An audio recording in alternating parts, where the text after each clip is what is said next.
Hi, I'm a good law abiding citizen of India and I'm here to share the horrible experience I had with the top notch hospitals of Delhi. Past 2 days, I'm not able to come out of the trauma what I faced at the hands of Medanta Hospital, Gurgaon. My son, who is an adult, needs a blood procedure every month because of a lifestyle condition he has past 25 years. It is a life-saving thing for him and he cannot do without it. Post his COVID tests and all his treatments, it was his time to get that monthly procedure done. But to our alarm, for 4 days we kept going to all the hospitals of Delhi, but they would not give us the bed for one day. All they were interested was to take the bed for at least 10 to 12 days, and that too after paying a package of 15 to 20 lakhs. I kept on saying that he just needs a blood transfusion, a blood procedure, which will just take 4 hours and which is a routine with every hospital and they know about it.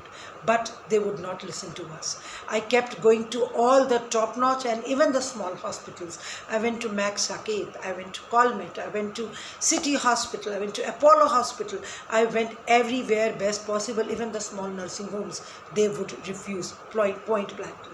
Now I tried using all the pulls and the references, but I could not still get it. After long wait, my brother tried his best and then he got me a room at Medanta Hospital in Gurgaon. All they wanted me was to get my son admitted there, and they point blankly told us nobody is going to accompany him because of the corona scare we had, which we quickly agreed to. Now once when my son early morning at 8:30 gets to the hospital, after 1.5 hours we get a call from the hospital to transfer 2 lakh rupees immediately. I was shocked. I said, you had given us 3,200 rupees for the procedure plus the room charges. What is the 2 lakh rupees for? Straight away they kept, they relentlessly refused and said whatever the things are, they are different. As of now, you have got to pay 2 lakhs or then we are not able to do the procedure. I argued with them. I made them understand, and we will not believe they started negotiating with me like a sabji mandi. They said, okay, how much are you ready to give? Would you give 1.5? Okay, would you give 1 lakh? Okay, give us 90,000 rupiah. This was the kind of scenario, and that too on the telephone. I kept on the phone and I called the person who had arranged the bed for me.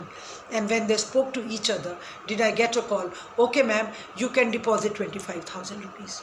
Which was also more, but then I just kept quiet and we transferred the money. Now my son, who's there in the hospital at 8:30 in the morning, the whole day till 6:30, nobody entered his room. Neither a nurse, nor a doctor, nor a peon. He kept asking for a glass of water. He kept asking for hot water. He kept asking for lunch. He wanted to talk to the doctors, but nobody would come. He kept ringing bell. Nobody would come. Till 6:30 in the evening, nobody came.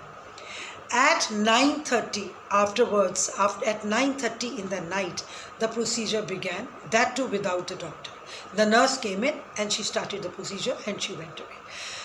Crossing our fingers and doing the prayers, we said, okay, let the things go on smoothly.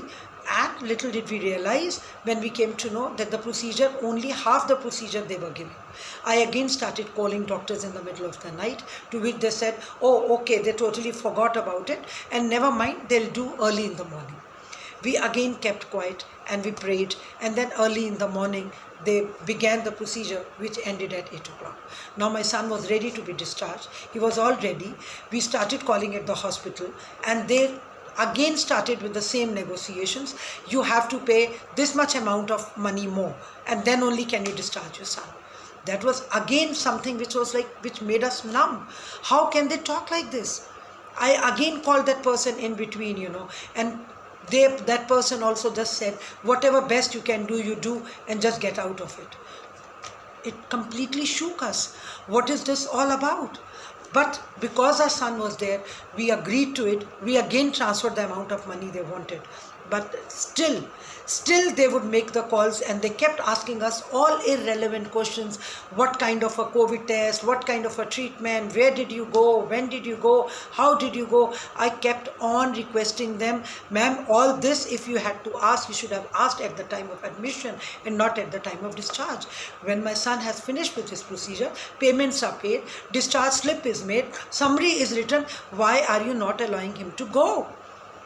To this, they started again asking different questions. And in the meantime, my son called me that, Mom, there is a nurse who has come with 12 or 15 vials and they want to take my blood. And they're saying this is the protocol of the hospital to do the blood test.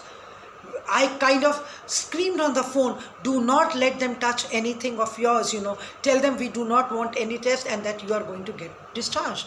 The nurses went away, and again the hospital people are calling. They are trying their best to convince me, do this, do that kind of a test. The government will not allow this. The hospital will not allow this. And it was 4:30 in the evening without him being given a glass of water. And mind it, the room rent I was paying is 15,000 rupees. And not even a sip of water was he given. Then at the time at 4:30, I lost my mind. I started screaming. I started threatening them. If you do not allow my son to move out of the hospital, I'm coming with the police. I am going to call the women's cell and the police, and I'm right away marching there. To which they call my son and they say, your mom is speaking rudely to us, and whatever best and done, you want to go, you go. We are not going to allow you to go from the lift from here, He was on the 11th floor. 10 times he went till the lift, but the lifts were locked. They would not allow him to go down. It was like as if he was made a hostage. He was made a hostage in the hospital just for to meet their demands. Just to meet their demands, he was made a hostage in the hospital. He was shit scared. What to do? I again pleaded, they would not take my calls. I kept trying. I wanted to run away, but I knew they would not let me in the hospital because this big COVID scare is there. I again called the person who was in charge, but they also kept, switched off their phones. I again requested, but they didn't listen. Then at the top of my pitch of my voice, I again threatened, I accused, and, I really shouted and screamed and I cried. Did I come to know at 6 o'clock that my son called me, Mom, finally somebody has come up and they're taking me down and I'm coming back in my own car. And my son drove back in 40 minutes. And we could barely breathe those 40 minutes. Now tell me, Mr. Kejriwal, tell me the Prime Minister of India, is this what the citizens of India are getting? We pay our taxes on time. We are doing everything best possible. You make us clap, you make us ring the bells for these kind of people? These butcher khanas, what they have made? Save us from these butchers. Save us from these butchers. Today I'm an educated and aware woman. I could still fight. I could still argue. How about the people who succumb to their threats, who succumb to the scare what they put in them? I'm again telling you, nothing is required. Nothing was required. They just try to force us with their pressures, and they try to make us emotional by taking big names of the medicines and the treatments and something, and, fleece money from us.